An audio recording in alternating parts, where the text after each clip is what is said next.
بسم الله الرحمن الرحيم. الحمد لله، الصلاة والسلام على رسول الله وعلى آله وأصحابه أجمعين. السلام عليكم ورحمة الله وبركاته. وعشرتين تحناها أنا واحد لإني أحكام تحجك عشر كمانتي أما حلقة مانتي وحيكون صابسنتهاي مواقيت الإحرام ميلها حجك لقصو حرمانيو أما حجك سيد الله صو حرمانيو مواقيت الإحرام لبا ميقات وحوي معنيسو أما وميقات زمن أو وقت حجك لصو حرانيو حلق لصو حرانيو أما وميقات مكانية ميشا لقصو حرانيو لبا داس بيو قيسمان مواقيدو مواقيد الزمانية وأشهر الحج بلها اللي يراهدو بيش الشوال iyo bisha dilqacda iyo tobanka hore ee dilxija mawaaqiida meelaha laga soo xarmanayo ee qofka ay tahay inuusan soo dhaafin hadii uu ka shisheeyo waxa la yiraahdaa mawaaqiit makaaniya waa meelo uu nabigu xadiday sallallahu alayhi wasallam oo ay tahay qofka xaajiga ama umraysanaya inuusan soo dhaafin isagoo aan muhrim ahayn haduu qofku marniyeysto xaj ama umro waa inuu soo maro oo meesha uusan soo dhaafin hadii soo dhaafin ku noqdo ay tahay ihraamku sidiisa waxaan ognahay inuu qofku soo xarmado maalintii markaan arkaanta ka soo hadlaynaa soo sheegnay waa rukn min arkaani alhajj arkaanta xajka ah afartooda ugu waaweyn ay kamid tahay maaragtay inuu qofku soo xirto inuu carafo istaago inuu tawaafo inuu saciyo mawaaqiidaasna waxa loo jideeyo shariicada islaamka u jideysay تعظيما لبيت الله الحرام سي إلهي بيتك سلو وينيو أو قفك سو ديار قريسان أو سو حرتي ويماذا ما عرفتي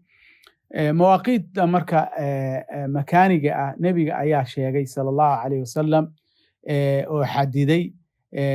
ما ربنا أنا سهر شيء نقفك مسلم كحاجي أم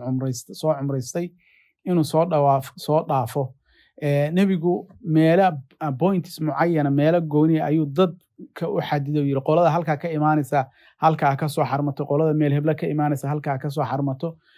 شنطة ميلاد نبيجو شيء واد الحليفة أو يرى أهل مدينة هكسو حرتين ضد كأهل مدينة يعد كستو مدينة لين عيدا كتم عدا ضد كشيء سي الشام يميلاسو كله ماشي كلو نبيجو شيء وجحفة أو أهل الشام بو نبيجو أهل الشام waxa ku aadan juxfadaas ku aadan Yurub iyo dadka tagayay iyo meelahaas iyaguna iyada ku aadan taqriiban qarnu manazil ahlu najd ayu nabigu u xadiday yalamlamna ahlu yaman bu xadiday daatu irq meel yiraahdana ahlu iraq ayu u xadiday markaasuu nabigu sallallahu alayhi wasallam waxa uu yiri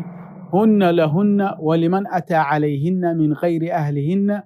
mimman arada al-hajj wal-umrah meelahaas aan sheegay waxay miiqaat u tahay ay ka soo xarmadaan dadka aan sheegay iyo cid kasta oo soo marta oo doonaysa inay xajido ama umraysato ayuu nabiga sallallahu alayhi wasallam halka waxa laga fahmay inaysan banaaneyn in la soo dhaafo qofkii xaj iyo umro raba ma aragtay tayib qofka haduu soo dhaafo isagoo aan meelaha ka soo xarman maxaa laga rabaa haduu soo dhaafo waa inuu ku noqdo oo ka soo xarmado meeli ka soo noqdo haddii uusan ku noqon oo yiraahdo ma aadi karo waxa ku waajibaya dhiig ba ku waajibaya ma aragtay oo ah in uu qofku uu gowraco neef uu gowraco ari ah uu gowraco oo lagu wasaco ma aragtay dadka fuqarada ee halmaka ah ma aragtay dhiig ba ku waajibaya ma aragtay hadi ba fidya ayaa ku waajibaysa marka maanta casharkeenuna inta ayuu ku saabsan yahay mawaaqiida laga soo xarmanayo nabigu uu xadiday inuu qofku uu ka soo xarmado oo soo maro ayaa loo baahan yahay ama la sinaadkeeda meel la siman hadii uu soo dhaafo midka ugu dhow miiqaadka ugu dhow waa inuu uu tago oo ka soo xarmado hadii uu sabab min asbaab uu tagi waayana dhiig ayuu iska bixinaya fidya la yiraahdo oo penalty ama ma aragtay عقوبات أيها فوريسا ما عرفتي يعني إن مارس ليك صدقيستو ومساكين ترى مكة الله قيبيو هذا والله سبحانه وتعالى أعلم وبالله توفيق والسلام عليكم ورحمة الله وبركاته.